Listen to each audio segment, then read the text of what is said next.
नमस्कार, एबीपी गंगा में आपका स्वागत है। मैं हूं रोहित सिंह सावल और आप देख रहे हैं देश प्रदेश का सबसे दमदार शो बात तो चुभेगी। हर सियासी दल के लिए चुनाव का वक्त परीक्षा का होता है। यूपी में उपचुनाव के लिए हुई वोटिंग के दौरान जिस तरह मैनपुरी से रामपुर तक आरोप युद्ध के हालात दिखे, उससे यह साफ हो गया कि इस उपचुनाव के नतीजे प्रदेश और देश की सियासत पर गहरा असर डालेंगे। आज पूरे दिन अखिलेश यादव ने भाजपा पर चुभने वाले हमले किए। उनका दावा था कि राज्य सरकार के इशारे पर स्थानीय पुलिस और प्रशासन उनके समर्थकों को वोटिंग से रोक रहा है। रामपुर में भी आजम खान ने ऐसे ही आरोप लगाए, तो उधर भाजपा ने इसे खारिज कर दिया। पार्टी ने पलटवार करते हुए कहा कि समाजवादी पार्टी हार की आशंका से हताश है, इसलिए वो आरोपों को ढाल बना रही है। एक एक वोट के लिए छिड़े संग्राम के बीच मतदान पूरा हो गया। वोटों की गिनती 8 दिसंबर को होगी और तब तक ये चुभने वाली जुबानी जंग जारी रहने वाली है। इन सब के बीच आपकी दिलचस्पी ये जानने में होगी कि आखिर आज पूरे दिन मैनपुरी से खतौली और रामपुर तक क्या क्या हुआ, आखिर ग्राउंड जीरो की तस्वीर कैसी थी। बात तो चुभेगी में आज मैं उपचुनाव की हर बड़ी खबर आपको बताऊंगा और करूंगा इसका पूरा विश्लेषण। आप बने रहिए मेरे साथ और देखते रहिए बात तो चुभेगी।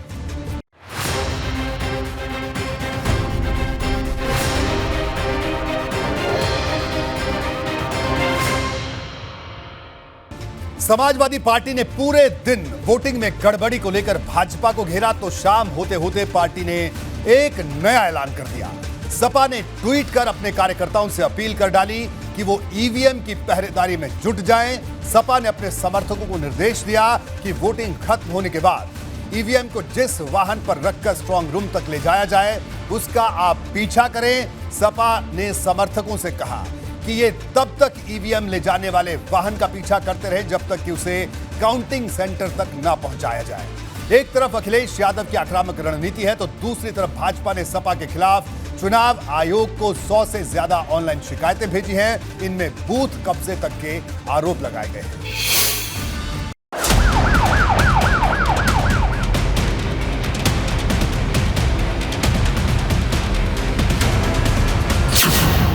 उपचुनाव की वोटिंग का सियासी हिसाब।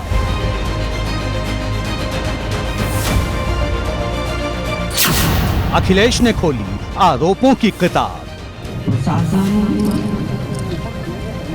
न जाने किसके आदेश पे काम कर रहा है। क्या कार्रवाई कर रहा है प्रशासन? और रामपुर देख लीजिए, आप खतौली देख लीजिए, रामपुर में घर से नहीं निकलने दे रहे लोग, तो प्रशासन क्या कर रहा है वहाँ पे?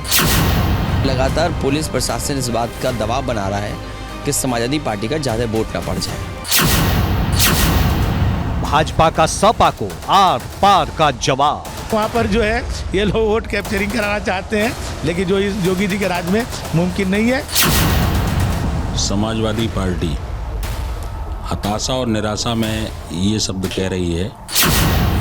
सपा का लाल मोर्चा, भाजपा की भगवा हुंकार। जब शादी हो जाती है तो सरनेम चेंज हो जाता है, तो उस चीज़ को एग्री नहीं कर रहे हैं यहाँ के जो बीएलओ की बात नहीं मान रहे हैं, क्योंकि शक्लें तो मैच कर रही हैं आईडी कार्ड में। तमाम हमारे कार्यकर्ताओं को अभी छोड़ा नहीं गया, जेल में डाल दिया गया। जो एजेंट बनने वाले थे उनकी जगह दूसरे एजेंट बन रहे हैं, लेकिन उसके रिएक्शन में उससे ज़्यादा वोट हमें और मिल रहा है पहले से। सरकार ने प्रशासनिक अधिकारियों को निर्देश दिया, चुनाव लड़ रहे थे कि ये इन लोगों की आदत रही है कि मतदाताओं को डरा धमका करके वोट हासिल करना, और इस प्रकार के कुकृत्य को भारतीय जनता पार्टी नहीं होने देगी। तो जब जब बूथ कैप्चरिंग में समाजवादी पार्टी सफल हुई है, जब जब डंपिंग सफल हुई है, जब जब गुंडे इनकी हुई है, तब तब चुनाव जीते हैं। सियासत का खेल, आरोपों का खेला। जो भी चुनाव हो रहा है वो केवल प्रशासन से हो रहा है, पुलिस से हो रहा है, एडमिनिस्ट्रेशन से हो रहा है। देखिए, पहली बार लोकतंत्र में मैनपुरी लोकसभा में चुनाव निष्पक्ष होने जा रहा है। मैनपुरी से खतौली तक वोटरों का मेला। मुझे लग रहा है प्रशासन खुद चुनाव लड़ रहा है। रामपुर में आरोपों का नया तूफान। आजम का किला बचाओ अभियान। बहुत दहशत है, जुल्म, बर्बरियत, नाइंसाफी की इंतहा हो गई है, घृणा की भी। अब्दुल के वोटों की तिजारत नहीं बल्कि उसके समावेशी विकास की इबारत हमारे लिए मुद्दा है। एक एक वोट के लिए महासंग्राम। कि यहाँ तो लग ही नहीं रहा है कि ये मतदान स्थल है, पूरा खाली पड़ा है। इससे पहले जब मैं आती थी तो ये पूरा ग्राउंड भरा रहता था। सरकार के नाम चुभने वाला पैगाम, अखिलेश का पहरेदारी प्लान।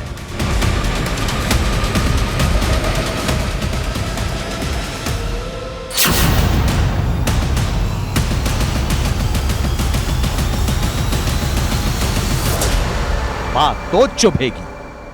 मैनपुरी लोकसभा उपचुनाव में प्रशासन की भूमिका को लेकर सपा और भाजपा में ठन गई है। सपा ने भाजपा के कार्यकर्ताओं पर बूथ कैप्चरिंग का आरोप लगाया है। अखिलेश यादव से लेकर शिवपाल यादव और रामगोपाल यादव तक ने दिन भर में कई ऐसे आरोप लगाए। पुलिस प्रशासन की भाजपा से मिली भगत का दावा किया।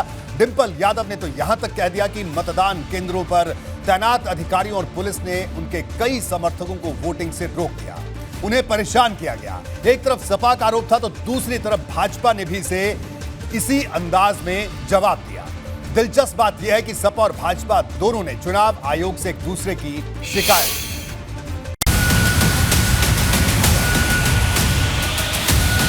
ये बीजेपी की सरकार में निष्पक्ष चुनाव की उम्मीद करना बेईमानी है।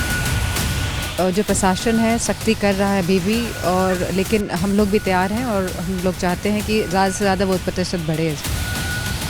शुरू से ही मैं बोल रहा हूँ इनका ये है परसेंटेज डाउन हो जाए।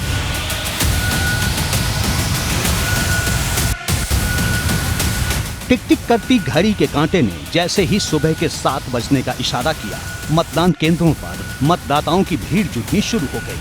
लेकिन जैसे जैसे मतदान प्रक्रिया आगे बढ़ी, पोलिंग बूथ से सामने आ रही तस्वीरों ने सियासी विवाद को हवा देने का काम किया। परेशान किया जा रहा सर मुझे, क्यों मुझे परेशान किया जा रहा सर? दो से आदमी सर लौट चुका है मेरा। हमें कोई महिलाओं को रोका जा रहा है, कहीं आईडी में अगर थोड़ा बहुत गड़बड़ी आ रही है तो उसको रोक दिया जा रहा है। आईडी मांगते हैं, अगर जरा सी भी फोटो काली है या वैसी है तो वापस भेज देते हैं, वापस जाइए। मुझे ये रोका, उन्होंने कहा आप आईडी दिखाइए, मैंने आईडी दिखाई उनको, उनकी आईडी ये मैच नहीं कर रही है। अब आप बताइए, किसी का वोटर या आधार कार्ड आज से 10 साल पहले उसमें नाम टाइटल ऐसा देख के कि कुछ सही है नहीं, ऐसा कुछ देख के टारगेट कर रहे हैं कि सबसे पूछ रहे? सबसे नहीं पूछ रहे, टारगेट कर रहे हैं। प्रशासन पर सपा का सीधा आरोप है कि उसने भाजपा सरकार के इशारे पर काम किया। मैनपुरी के जसवंत नगर में एक के बाद एक पोलिंग बूथ का जायजा लेने के बाद सपा प्रत्याशी डिंपल यादव ने कहा कि मतदान केंद्र अंधकार में डूबे हैं, प्रशासन लोगों को वोट देने से रोक रहा है। एक तो सारे बूथों में एकदम अंधकार है, आईडी और शक्ल मैच कराने में बहुत समय लगा रहे हैं जो अधिकारी हैं वहाँ के, और सेकेंडली कि बहुत स्लो कोशिश कर रहे हैं कि स्लो हो, वोट परसेंटेज गिरे, तो ज़्यादा ध्यान पूरा इसी में ही है। जसवंत नगर विधानसभा क्षेत्र के साथ भोगांव, किशनी, मैनपुरी और करहल विधानसभा क्षेत्र में भी सपा ने प्रशासन पर भाजपा के इशारे पर काम करने का आरोप लगाया। मैं आपसे कह रहा हूं कि जिलाधिकारी, पुलिस कप्तान और जितने भी वरिष्ठ अधिकारी हैं ये सरकार के इशारे पे काम कर रहे हैं। एक अधिकारी ने ये कहा कि हमें तो लखनऊ से दबाव इतना है कि हम क्या करें। सोचिए आप, तो आखिरकार लखनऊ में कौन मॉनिटर कर रहा है? हम तो यहाँ पे हैं सैफई में, गाँव में, मॉनिटर कौन कर रहा है लखनऊ से? इस बीच सपा विधायक मनोज पांडे के नेतृत्व में पार्टी का डेलीगेशन लखनऊ में मुख्य निर्वाचन अधिकारी से मिला। मैनपुरी उपचुनाव में गड़बड़ी की शिकायत दर्ज करवाई। उधर मैनपुरी उपचुनाव में गड़बड़ी को लेकर बसपा अध्यक्ष शिवपाल यादव ने कहा कि भाजपा सरकार प्रशासन की ताकत का इस्तेमाल कर चुनाव लड़ रही है, लेकिन मैनपुरी की जनता भाजपा को जीतने नहीं देगी। बहुत डिंपल, आपकी बार रिकॉर्ड जीत होगी, सारे रिकॉर्ड आपकी तोड़ेगी। आप लोग से आरोप बहुत लगाए जा रहे हैं, क्या आप देख रहे हैं चुनाव ठीक से हो रहा है, निष्पक्ष? देखिए, सरकार ने प्रशासनिक अधिकारियों को निर्देश पर चुनाव लड़ रही थी। हम लोग अपने वर्कर लड़ रहा था, जनता लड़ रही थी। दिलचस्प बात यह है कि उपचुनाव में गड़बड़ी के आरोप सिर्फ समाजवादी पार्टी की ओर से ही नहीं लगे हैं, बल्कि भाजपा ने भी ऐसे ही आरोप लगाए हैं। सहकारिता मंत्री जेपीएस राठौर के नेतृत्व में भाजपा के डेलीगेशन ने लखनऊ में मुख्य निर्वाचन अधिकारी से मुलाकात की। भाजपा ने सपा की ओर से लगाए जा रहे बूथ कैप्चरिंग के आरोपों को सिरे से खारिज किया है। मैनपुरी विधानसभा सीट से विधायक और योगी सरकार के मंत्री जयवीर सिंह ने कहा कि बूथ कैप्चरिंग सपा करती है। उन्होंने दावा किया कि साल 2019 के लोकसभा चुनाव में अगर बूथ कैप्चरिंग नहीं हुई होती तो मैनपुरी में भाजपा की जीत सुनिश्चित थी। इससे निष्पक्ष नहीं हो सकता। किसी भी पोलिंग को आप जाके देख आए, अभी तो मतदान चल रहा है, मतदाता स्वयं ये महसूस करेगा, आपको बताएगा भी कि कहीं भी किसी प्रकार की कोई पक्षपात, कोई दबाव, कोई आक्रामकता हमारी पार्टी की तरफ से, भारतीय जनता पार्टी की तरफ से नहीं है। वहाँ पर जो है ये लोग वोट कैप्चरिंग कराना चाहते हैं, लेकिन जो इस योगी जी के राज में मुमकिन नहीं है। जनता पहली बार वहाँ दिल खोल करके और वोट डालने जा रही है। उसको जनता कह रही है कि पहले ये लोग हाथ हिलाते थे, लेकिन आज पूरी सफाई परिवार, पूरे समाजवादी कुनबा जिस तरह से मैनपुरी में लगा है, ये पहली बार देखने को मिल रहा है। ये जनता की ताकत है। मैनपुरी उपचुनाव में ये आरोप युद्ध अपनी जगह है, लेकिन जनता ने अपना फैसला ईवीएम में लॉक कर दिया है, जिसका ऐलान 8 दिसंबर को होगा। एबीपी गंगा के लिए मैनपुरी से रतीश त्रिवेदी के साथ वीरेश पांडे की रिपोर्ट। मैनपुरी उपचुनाव में सपा और भाजपा की ओर से एक दूसरे पर लगाए गए आरोपों की लिस्ट बहुत लंबी है। दोनों ने एक दूसरे के खिलाफ बूथ कब्जे के आरोपों की बाकायदा लिस्ट जारी की। इसमें बूथ नंबर तक बताया गया। बाद में दोनों दलों के नेताओं में चुनाव आयोग से शिकायत की रेस भी दिखी। इसने पूरे राज्य की सियासत को गरमा दिया है।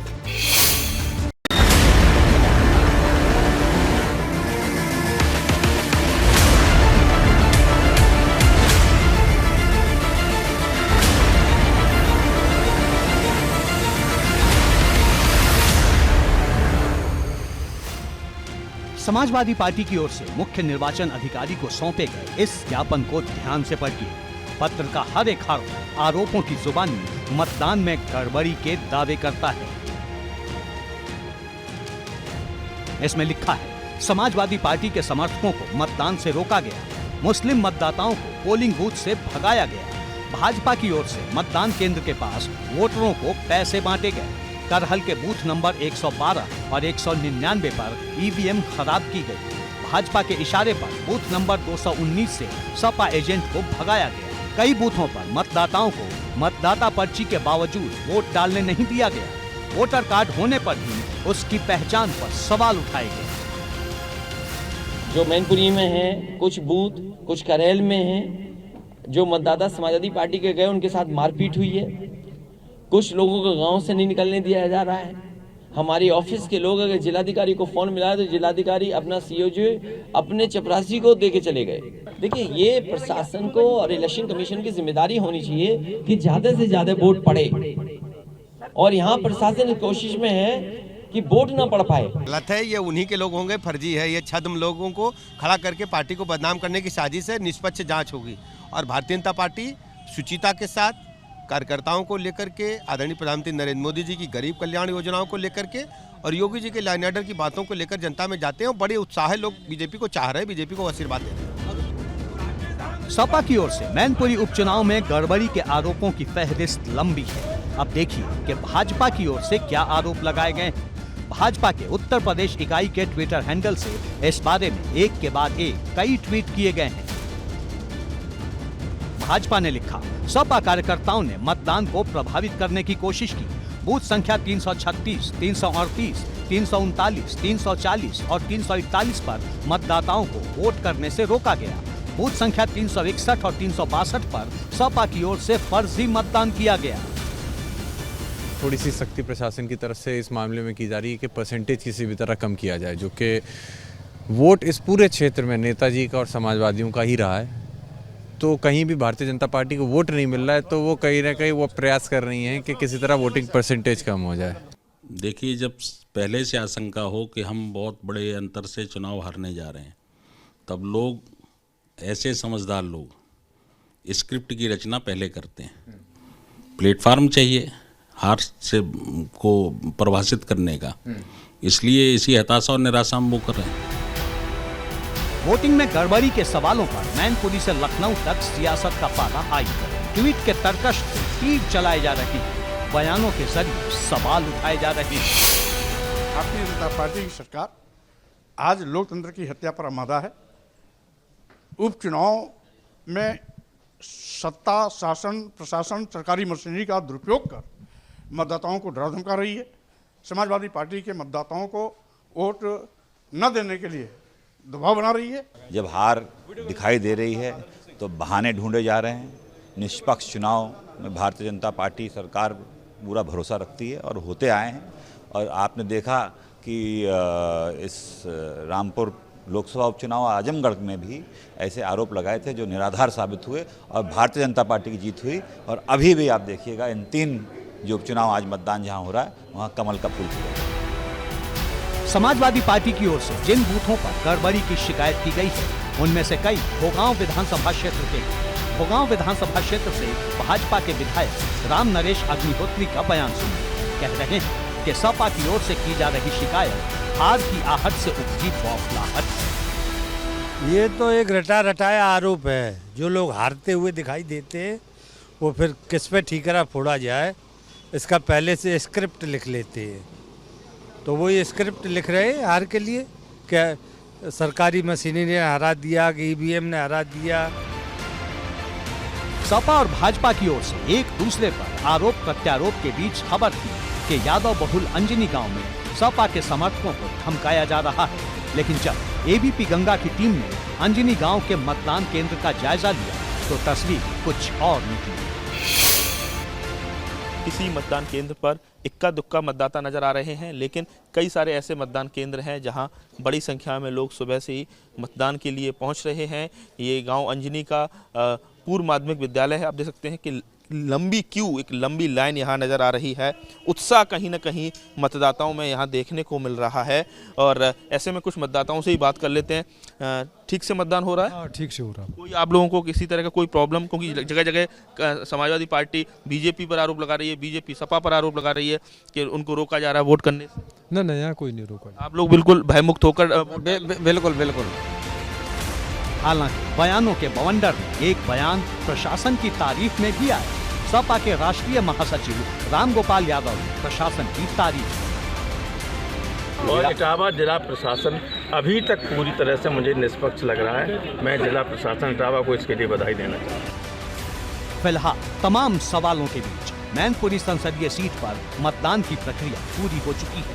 ये बात और है कि अभी बयानों का तूफान थमा नहीं है।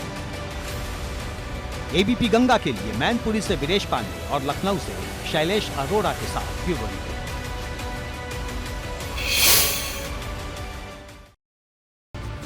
रामपुर से खतौली और मैनपुरी तक एबीपी गंगा ने मतदान की हर हलचल आप तक सबसे तेजी से पहुंचाई। सपा और भाजपा के तमाम दिग्गज सबसे पहले एबीपी गंगा पर नजर आए। उन्होंने खुलकर अपनी राय जाहिर की। चुनाव आयोग के दफ्तर में भी एबीपी गंगा को लगातार मॉनिटर किया जा रहा था। सूचना के इस युग में सबकी नजर आपके पसंदीदा चैनल पर टिकी थी। इस दौरान एबीपी गंगा पर सियासत के वो हर बड़े चेहरे नजर आए जो इन उपचुनाव में केंद्र में।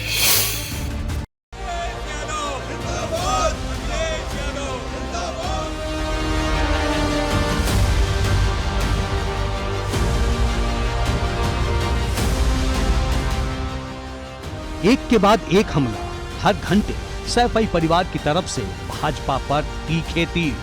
पूरे दिन यही सिलसिला चला। एबीपी गंगा से बातचीत में अखिलेश यादव और डिंपल यादव समेत पूरे सैफई परिवार के सदस्यों ने भाजपा पर चुभने वाले हमलों की बारिश कर दी। लगातार पुलिस प्रशासन इस बात का दबाव बना रहा है कि समाजवादी पार्टी का ज़्यादा वोट न पड़ जाए। लेकिन जो प्रशासन है सख्ती कर रहा है अभी भी, और लेकिन हम लोग भी तैयार हैं और हम लोग चाहते हैं कि ज़्यादा से ज़्यादा वोट प्रतिशत बढ़े। और यहाँ वोट पूरा समाजवादी पार्टी का है तो इसलिए रोक रहे हैं। तो अभी डीएम से बात कर रहे हैं, वो डिम्पल भी बात कर रही हैं। प्रत्याशी जगह जगह भारतीय जनता पार्टी का जाके वहाँ लोगों को भड़का रहे हैं, उकसा रहे हैं, क्योंकि वो जीत कहीं से नहीं रहे हैं। तो कहीं ना कहीं मैं कह सकता हूँ अब चिढ़ में आके, गुस्से में आके वो कहीं ना कहीं हम लोगों का और वोट बढ़ाने का काम कर रहे हैं। भाजपा कह रही है कि हार के डर से सपा के नेता बुरी तरह घबरा गए हैं। दावा है कि जनता के मिजाज का उन्हें एहसास हो गया है, इसलिए वोटिंग के नतीजों को लेकर वे आशंकाओं में घिरे हैं। फर्जी आरोप लगा रही है, हार के डर से आरोप लगा रही है। निष्पक्ष चुनाव हो रहा है। जहां कहीं गड़बड़ है वहां समाजवादी पार्टी के गुंडे कर रहे हैं, बूथ कब्जा करने वाले कर रहे हैं और सैफई परिवार के इशारे पर कर रहे हैं। ये पैसा बांटेंगे, शराब बांटेंगे, वो तो पकड़े ही जाएंगे। उसमें कौन बात, चाहे हमारे हों चाहे उनके हों। सिपाही जी कह रहे हैं कि पूरी तरह से प्रशासन रंगबाजी पर उतर आया है। नहीं, वो गलत आरोप लगा रहे। प्रशासन निष्पक्ष है, अच्छा काम कर रहा है। शाम होते होते ये तूफानी वार पलटवार लगातार तेज होता गया। समाजवादी पार्टी ने मतदान खत्म होने के बाद अपने कार्यकर्ताओं से ईवीएम को स्ट्रांग रूम में ले जाने वाली टीम का पीछा करने को कहा। इसने माहौल में सरगर्मी बढ़ा दी। सपा का आरोप था कि साजिश सिर्फ वोटिंग सेंटर पर उसके समर्थकों को रोकने की ही नहीं है। सपा का आरोप है कि ईवीएम में काउंटिंग से पहले भी उसे छेड़छाड़ की आशंका है। चरण तक देखिए, जो इनका मकसद था प्रशासनिक अधिकारियों का, पुलिस का और बाहर से फोर्स लगाने का, उसके बावजूद भी जनता ने और हमारे सभी कार्यकर्ताओं ने वोट डाला है। लेकिन बहुत रुकावटें डाली हैं। अगर रुकावटें नहीं डालते तो कम से कम 10% वोट और बढ़ जाता। इससे पहले सपा ने मुख्य निर्वाचन अधिकारी से शिकायत में आरोप लगाया कि भाजपा सत्ता का दुरुपयोग कर रही है और पुलिस प्रशासन निष्पक्ष नहीं। ये मांग कर रहे हैं कि मैनपुरी लोकसभा और दोनों विधानसभाओं में जो उपचुनाव हो रहे हैं उसमें निष्पक्ष और निर्भीक स्वतंत्रता के साथ लोग मतदान कराने की व्यवस्था करें।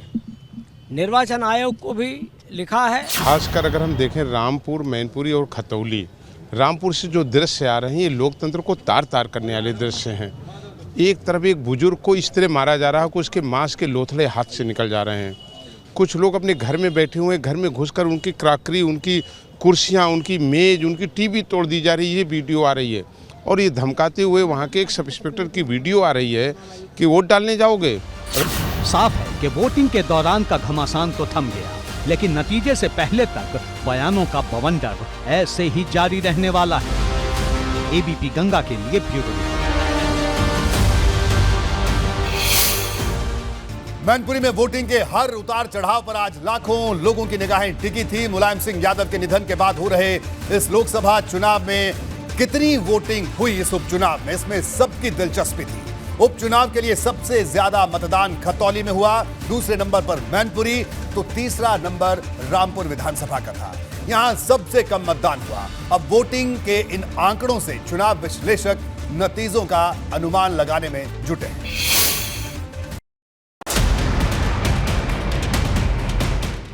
मैनपुरी में पूरे दिन अखिलेश यादव जमे रहे।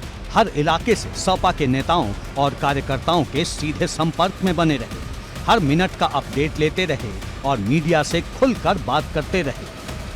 अखिलेश यादव ने पहले ही समर्थकों को साफ संदेश दे दिया था कि अपने गढ़ को हर हाल में बचाना है। सपा की रणनीति मजबूत बूथों पर ज्यादा से ज्यादा मतदान की थी और इसके लिए खुद अखिलेश अग्रिम मोर्चे पर तैनात रहे। पत्नी डिंपल यादव को जीत दिलाने के लिए उन्होंने अपने समर्थकों का मनोबल बढ़ाने में कोई कसर नहीं छोड़ी। मैं अपने कार्यकर्ता नेताओं को बधाई देता हूं, जनता का धन्यवाद देता हूं कि नेताजी के क्षेत्र में पूरी ईमानदारी से मतदान कर रहे हैं वो लोग। प्रशासन शासन लगा हुआ है इस कोशिश में कि वोट न डाल पाएँ। रामपुर की जो तस्वीरें आ रही हैं उसमें दिख रहा है कि जहां प्रशासन और इलेक्शन कमीशन की जिम्मेदारी है कि वोट ज़्यादा पड़े, वहीं पूरा पुलिस फोर्स लगा है कि वोट ना निकल पाए। डिंपल यादव की भी पूरी कोशिश इस बात की थी कि हर घंटे के अपडेट में वोटिंग प्रतिशत बढ़ने की खबर आए।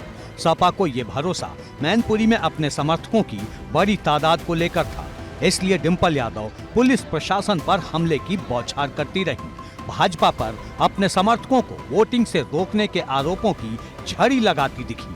नहीं, लोग जा रहे हैं मतदान करने और बहुत जल्दी पहुंच रहे हैं मतदान केंद्रों पे, लेकिन जो प्रशासन है सख्ती कर रहा है अभी भी, और लेकिन हम लोग भी तैयार हैं और हम लोग चाहते हैं कि ज़्यादा से ज़्यादा वोट प्रतिशत बढ़े। इस बार मतदान किस आधार पे हो रहा है? इस बार मतदान क्योंकि ये नेताजी का क्षेत्र रहा है, मैं लगातार बोलती आई हूँ, और यह क्षेत्र यहाँ के लोग हैं वो लोग नेताजी के सम्मान में वोट करने जा रहे हैं। एक तरफ अखिलेश और डिंपल का ये अंदाज था तो अखिलेश के चाचा शिवपाल रामगोपाल यादव भी पूरी तरह मैदान में सक्रिय थे। अखिलेश के चचेरे भाई आदित्य यादव और धर्मेंद्र यादव भी समर्थकों के बीच मौजूद थे। सबका रुख पुलिस प्रशासन और भाजपा को लेकर आक्रामक था। क्या रहेगा मैनपुरी? ऐतिहासिक जीत होगी डिम्पल यादव जी की, ऐतिहासिक जीत होगी। आरी डिम्पल जी परिवार की महिलाएं हैं, कहीं ना कहीं जहाँ नेताजी के प्रति लोगों में इमोशंस हैं और महिला होने के नाते उनके साथ और ज़्यादा इमोशंस जुड़े हैं। तो मुझे उम्मीद है कि मैनपुरी की जनता ने तो नेताजी के नाम पे सब कुछ जिता दिया, तो आरी डिम्पल जी तो फिर डिम्पल जी हैं। उधर भाजपा के खेमे में भी जबरदस्त तेजी दिख रही थी।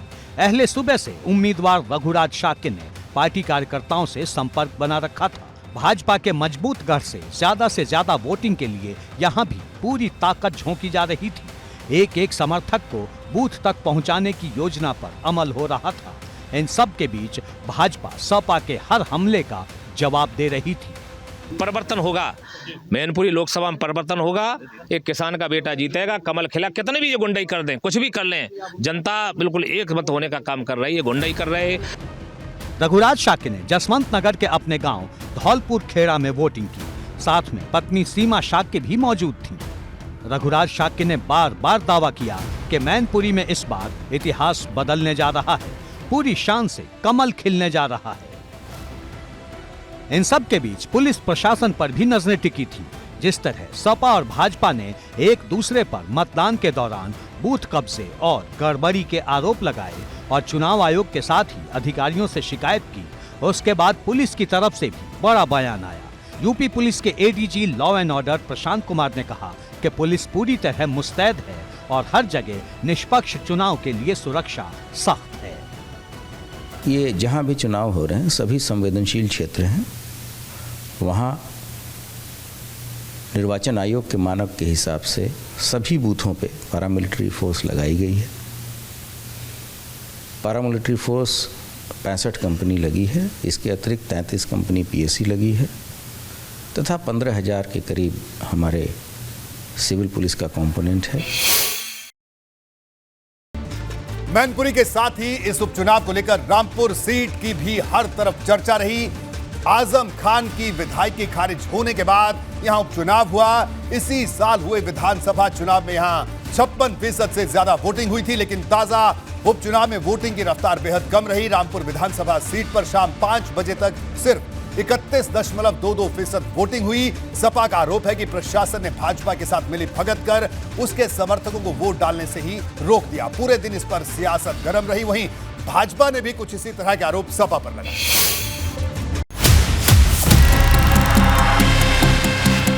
करीब 1 महीने तक चले सियासी संग्राम का क्लाइमेक्स अब करीब आ चुका है। 8 दिसंबर को यूपी विधानसभा में रामपुर की नुमाइंदगी कौन करेगा, ये सवाल अब ईवीएम में बंद है। 32 या 33% या 34% जो है वो मतदान रहा है। आज जो उपचुनाव हुआ है आप देख सकते हैं कि जो ईवीएम है उसको सीलिंग की जो प्रोसेस है वो चल रहा है और जो निर्वाचन आयोग की तरफ से कर्मचारी लगे हुए हैं वो ईवीएम्स को यहाँ पर सील कर रहे हैं। आप देख सकते हैं जो पोलिंग बूथ के अंदर, और यहाँ से ये जो ईवीएम मशीन्स हैं ये स्ट्रांग रूम के लिए जाएंगी, जो मंडी समिति में बनाया हुआ स्ट्रांग रूम। मतदान के बाद सभी पोलिंग बूथों पर ईवीएम को सील कर रामपुर में मंडी स्थल पर बनाए गए स्ट्रांग रूम में रखा गया है, जहां सुरक्षा के पुख्ता इंतजाम किए गए हैं। रामपुर विधानसभा उपचुनाव में प्रत्याशियों की किस्मत अब ईवीएम में कैद हो गई। तस्वीरें आप देख सकते हैं यहाँ पे। अगर बात करें जिस तरीके से भारतीय जनता पार्टी के उम्मीदवार आकाश सक्सेना थे और समाजवादी पार्टी के उम्मीदवार असीम राजा थे, तो दोनों की किस्मत अब इस ईवीएम में कैद हो गई। और अब जिस तरीके से आज दिन भर मतदान चला और जो शाम 5 बजे तक मत प्रतिशत था वो 31.29 मत प्रतिशत रहा है। और जिस तरीके से रामपुर का इतिहास रहा है कि यहाँ पे जो मत प्रतिशत है वो हमेशा ज़्यादा हुआ करता था, लेकिन इस बार कमोबेश मत प्रतिशत काफ़ी कम देखने को मिला। और अब यहाँ पे जितने भी पीठासीन अधिकारी हैं इस ईवीएम को मंडी परिषद में जमा करने के लिए जा रहे हैं। 8 दिसंबर को जो प्रत्याशी है उनके भाग्य का निर्णय होगा कि कौन आखिर यहां से विजेता होता है। रामपुर विधानसभा क्षेत्र में शाम 5 बजे तक 31.22% मतदान हुआ, जबकि इसी साल हुए विधानसभा चुनाव में वहां करीब 56% वोट पड़े थे, जिस पर घमासान छिड़ा है। पूरे दिन आरोप लगाए जाते रहे कि भाजपा सरकार के इशारे पर मुस्लिम मतदाताओं को मतदान करने से रोका गया। समाजवादी पार्टी के विधायक अब्दुल्ला आजम अभी अभी अपना वोट डाल के बाहर निकले हैं बूथ से। अब्दुल्ला भाई ये बताइए, वोट डाल लिया आपने? बड़ी मेहरबानी है। बड़े नाराज दिखाई दे रहे हैं सुबह से आप। मुस्कुरा रहा हूँ, आप कह रहे हो नाराज हो? इधर से हमें नाराज होने का हक कहाँ है? क्यों? हमने तो बहुत पहले कहा था वोट का अधिकार ख़त्म कर दीजिए। हमने तो बहुत पहले कहा था कि सर्टिफिकेट दे दीजिए। बिला वजह एक दिन ख़राब किया, सारी मशीनरी परेशान, पुलिस के अधिकारी परेशान, पुलिस वाले बेचारे डंडे चला रहे हैं, थक रहे हैं, बुजुर्ग महिलाएं पिट रही हैं, हाथ टूट रहे हैं उनके, खून निकल रहे हैं उनके। आपको किसी ने रोका तो नहीं यहाँ तक आने में? अरे मेहरबानी है ये, आप लोगों ने थोड़ी बहुत पहचान दिला दी है तो कम से कम फर्जी वोटर होने का इल्ज़ाम नहीं लगाए। अच्छा, वरना क्या फर्जी वोटिंग हो रही है? मैं कह रहा हूँ फर्जी वोटर का इल्ज़ाम लगा के मुझे ही भगा देते। नाराज क्यों हैं आप? अरे मैं नाराज हुई नहीं, लोकतंत्र का पर्व है, वोटिंग हो रही है, आपने वोट किया है। पर्व में वो देखो 100 लोग खड़े हैं लाइन में। पर्व में देखो। समाजवादी पार्टी की ओर से लगातार कहा गया कि पुलिस मतदाताओं को पोलिंग बूथ तक आने से रोक रही है। पोलिंग बूथ खाली पड़े हैं। हालांकि मतदान के आखिरी घंटों में जो तस्वीर दिखी वो अलग थी। रामपुर के सिविल लाइन इलाके में विद्या मंदिर इंटर कॉलेज में बने बूथ पर बड़ी संख्या में मतदाता अपनी बारी का इंतजार करते दिखाई दिए। रामपुर में विधानसभा उपचुनाव के लिए मतदान हो रहा है और आखिरी लम्हों का मतदान हो रहा है। आप देख सकते हैं कि 5:30 बज चुके हैं, लेकिन जो मतदाता हैं उनके अंदर जोश जो है वो बरकरार है। मतदाता जो हैं जो आखिरी आधा घंटा बचा है उसमें भी अपने मत का प्रयोग करने के लिए यहाँ पर बड़ी तादाद में आए हुए हैं। ये बूथ संख्या 281 है, दीपा जोशी, और यहाँ पर मतदाता अपने मत का प्रयोग कर रहे हैं। फिलहाल प्रशासन की भूमिका और कम मतदान को लेकर सपा और भाजपा में तकरार जारी है। एबीपी गंगा के लिए रामपुर से उबैदुर रहमान के साथ अविनाश तिवारी की रिपोर्ट। रामपुर से आज एक विवादित बयान सामने आया। सपा के विधायक अब्दुल्ला आजम ने राज्य सरकार पर निशाना साधते हुए कहा कि चीन और उत्तर कोरिया में रामपुर से ज्यादा लोकतंत्र है। उन्होंने आरोप लगाया कि रामपुर में वोटिंग के लिए पहुंचे लोगों को मारा पीटा गया। अब्दुल्ला ने कहा कि ऐसे चुनाव का कोई मतलब नहीं, बेहतर यह होता कि भाजपा के प्रत्याशी को पहले ही जीत का सर्टिफिकेट दे दिया था। मुझे तो यहाँ का लोकतंत्र देख के ऐसा लगता है कि चीन और नॉर्थ कोरिया से मैं भी यहाँ से ज़्यादा लोकतंत्र है। वहाँ कम से कम एक आदमी खड़ा होता है, लेकिन वोट तो सब डाल लेते हैं। वोटरों को पहुँचने का देना है। अच्छा। पूरे मुस्लिम मोहल्ले टारगेट है। 1 किलोमीटर की दूरी पर पुलिस खड़ी हुई है बाकायदा, और फिर उसके बाद भी पुलिस खड़ी हुई है। वहीं पे लोगों को रोका जा रहा है कि आप नहीं जाएंगे। कभी प्रशासन पर आरोप लगाते हैं, कभी पार्टी पर आरोप लगाते हैं, लेकिन प्रशासन जिस तरीके से काम कर रहा है, मैं कहूँ ईमानदारी से, मैं समझता हूँ कहीं इतनी ईमानदारी से काम नहीं हो रहा हो जितना रामपुर में कर रहा है। मतदान प्रक्रिया खत्म हो गई, लेकिन आरोप प्रत्यारोप की राजनीति लोकतंत्र पर सवाल कर रही है। धर्म की धुरी पर उफान मारती सियासत शासन प्रशासन की सीमाएं माप रही है। रामपुर विधानसभा उपचुनाव में सपा विधायक अब्दुल्ला आजम ने प्रशासन की भूमिका पर गंभीर आरोप लगाए हैं, लोकतांत्रिक व्यवस्था पर सवाल उठाए हैं। अब्दुल्ला आजम ने कहा, मतदान के दौरान जो तस्वीर दिखी है उससे साफ है यहाँ से अच्छा लोकतंत्र चीन और उत्तर कोरिया में है। मुझे तो यहाँ का लोकतंत्र देख के ऐसा लगता है कि चीन और नॉर्थ कोरिया से मैं भी यहाँ से ज़्यादा लोकतंत्र है। वहाँ कम से कम एक आदमी खड़ा होता है, लेकिन वोट तो सब डाल लेते हैं। या तो वो हक भी छीन लिया।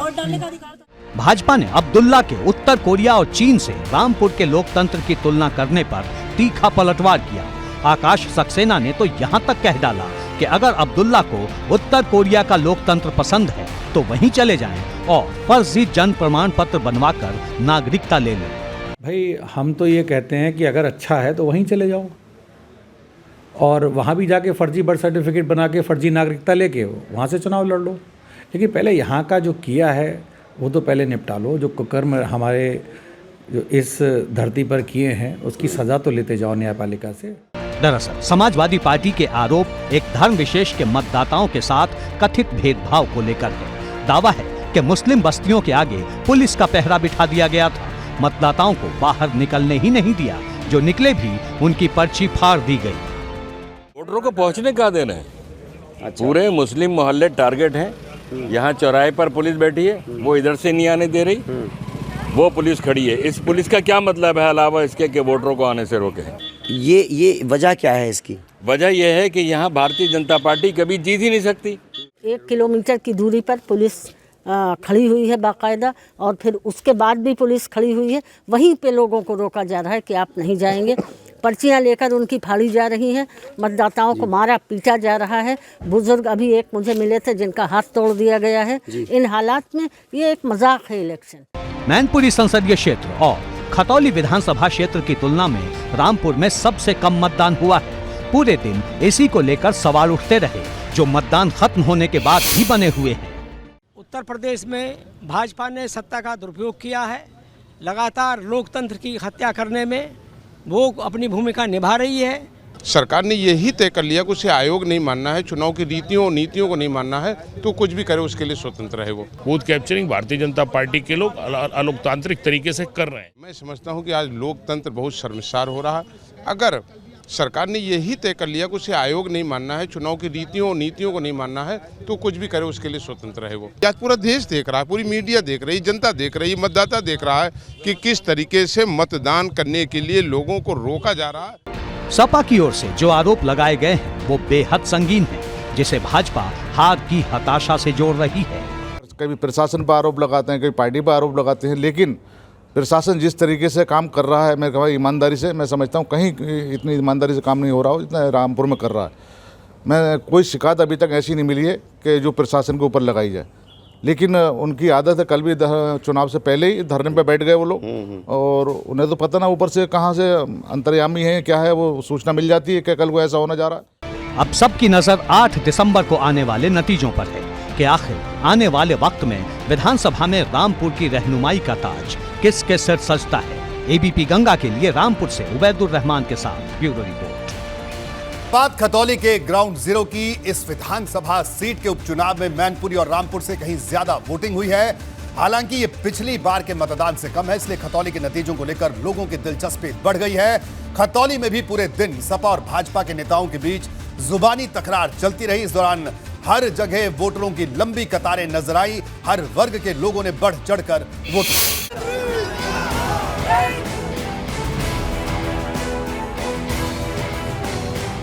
खतौली की जमीन से रालोद ने अपने हैंडपंप से पानी खींचने की खूब कोशिशें की। अब वोटरों ने उसके चुनाव चिन्ह पर कितनी बड़ी तादाद में मुहर लगाया है, इसका फैसला 8 तारीख को होगा। मदन भैया उपचुनाव की परीक्षा में पास होंगे या फिर भाजपा की राजकुमारी सैनी यहाँ कमल खिलाएंगी, इससे जनता के नतीजे पर्दा उठा देंगे। लेकिन उससे पहले यहाँ पूरे दिन सियासी पारा चढ़ा रहा। सपा ने आरोप लगाया कि यहाँ भाजपा नहीं, खुद जिला प्रशासन सपा के खिलाफ लड़ रहा है। मतदाताओं में तो उत्साह है, लेकिन मुझे लग रहा है प्रशासन खुद चुनाव लड़ रहा है। आज हम अभी वोट पे खड़े हैं, एक मतलब जो है दरोगा साहब मतलब कह रहे थे, हमें अधिकारियों ने निर्देश दिया है कि प्रत्याशी भी मतलब जो है जाके चेक नहीं कर सकता है। फिर वहाँ के जो है कोई तीसरे साहब आगे कहने लगे हमें तो पता ही नहीं है प्रत्याशी जा सकता है। तो मैं आपके से अपील करना चाहता हूँ, ने ये बताइए चुनाव आयोग निर्देशित करे, अगर आप प्रत्याशियों को ही मतलब जो चेक इन का अधिकार नहीं देंगे हैं। खतौली में पूरे दिन भाजपा के नेता रालोद के उम्मीदवार मदन भैया को घेरने में जुटे रहे। केंद्रीय मंत्री संजीव बालियान ने आरोप लगाया कि मदन भैया से जुड़े लोग शराब और पैसे बांटते पकड़े गए हैं, जिसकी जांच से सच सामने आ जाएगा। बालियान ने कहा कि मुजफ्फरनगर की जनता ने कभी भी पैसे और बाहुबल की राजनीति को चलने नहीं दिया।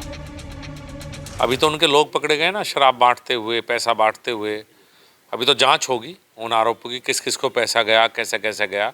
तो हताशा उनकी स्वाभाविक है कि जिस तरह की राजनीति वो करते आए हैं, शराब की राजनीति या धन की राजनीति या बाहुबल की राजनीति, वो मुजफ्फरनगर ने नहीं चलने दी, तो उनके लिए हताशा होना स्वाभाविक है। कोई छोटी मोटी घटना होगी, उसी से सारे जायजा ले रहे। इस तरह से तो मेरे पास भी बहुत सी शिकायतें हैं कि मुझे यहाँ समस्या है, मेरा वोटिंग लिस्ट से नाम कट गया है, या मुझे अंदर नहीं जाने दिया, या मुझे पैरामिलिट्री फोर्सेज ने रोक दिया।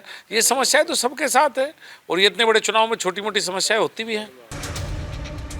एक तरफ भाजपा हमलावर थी, तो दूसरी तरफ सपा और रालोद के समर्थकों ने अपने ऊपर लगे पैसे और शराब बांटने के आरोपों को पूरी तरह झूठा करार दिया।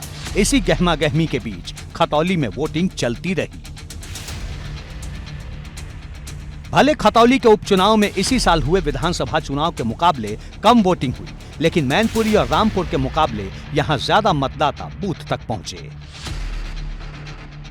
खतौली विधानसभा उपचुनाव को लेकर चल रहा जो मतदान है वो संपन्न हो गया है और उसके बाद जो तमाम प्रत्याशी हैं उनकी किस्मत का जो फैसला है वो इन ईवीएम में कैद हो गया है। अब यहाँ देखिए कि चुनाव संपन्न होने के बाद यहाँ इन ईवीएम को यहाँ सील करने का जो काम है वो यहाँ पर मतदान कर्मियों की तरफ से किया जा रहा है और उसके बाद इनको कड़ी सुरक्षा में स्ट्रांग रूम में रख दिया जाएगा। तमाम तरह के आरोप भी लगे, तमाम तरह के प्रत्यारोप भी लगे, लेकिन उसके बाद जब चुनाव संपन्न हुआ तो सभी प्रत्याशियों की किस्मत इन ईवीएम में कैद हो गई है।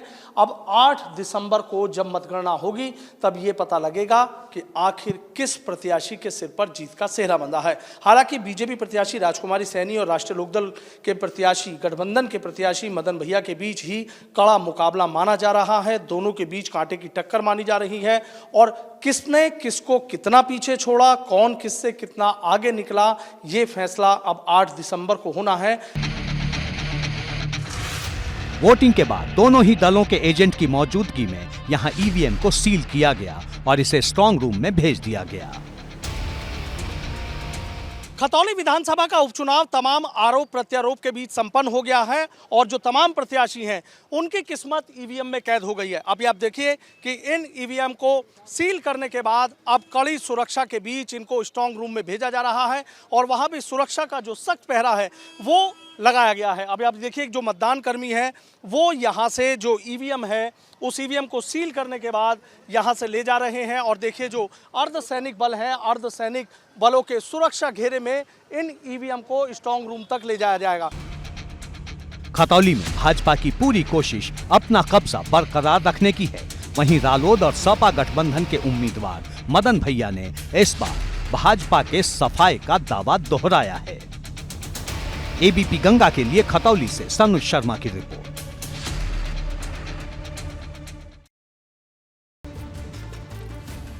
योगी सरकार ने आज नगर निगम, नगर पालिका परिषद और नगर पंचायत के अध्यक्ष पद के लिए आरक्षण की घोषणा कर दी। अब जल्द ही निकाय चुनाव की तारीख का ऐलान हो सकता है। राज्य के 17 नगर निगम में 8 को सामान्य वर्ग के लिए, 2 को पिछड़ा वर्ग के लिए, तो अनुसूचित जाति के लिए 2 और अनुसूचित जाति की महिला के लिए 1 सीट आरक्षित करने की घोषणा की।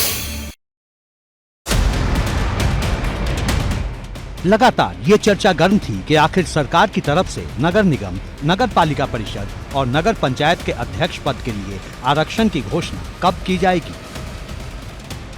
अब अनुमान के मुताबिक शीतकालीन सत्र की शुरुआत और उपचुनाव की वोटिंग खत्म होने के साथ ही सरकार ने इसका ऐलान कर दिया है। यूपी में कुल 17 नगर निगम हैं। 8 शहरों में मेयर का पद अनारक्षित यानी सामान्य वर्ग के लिए रखा गया है। 2 शहरों में SC वर्ग से होंगे मेयर, 4 शहरों में OBC वर्ग से मेयर होंगे, 3 शहरों में महिला मेयर होंगी। अनुसूचित जाति के लिए कुल आरक्षित सीटें 2 हैं, पिछड़ा वर्ग के लिए कुल आरक्षित सीटें 4 हैं। 200 जो नगर पालिका परिषदें हैं उनमें अनुसूचित जाति हेतु जो आरक्षण है वो कुल 27 सीटों का है। अब एक एक कर सभी 17 नगर निगमों के मेयर को लेकर आरक्षण की ताजा व्यवस्था के बारे में जान लीजिए।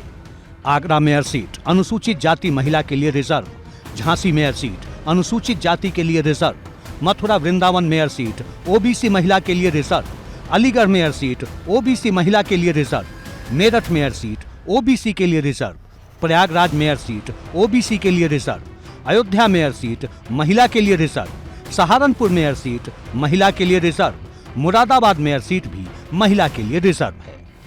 अब आपको बताते हैं कि आखिर किन नगर निगमों के अध्यक्ष पद को रिजर्वेशन के दायरे से बाहर रखा गया है।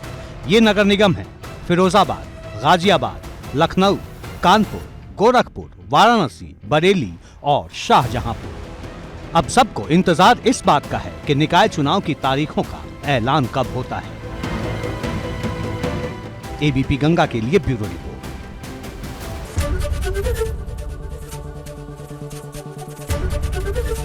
एबीपी गंगा, खबर आपकी, जुबान आपकी।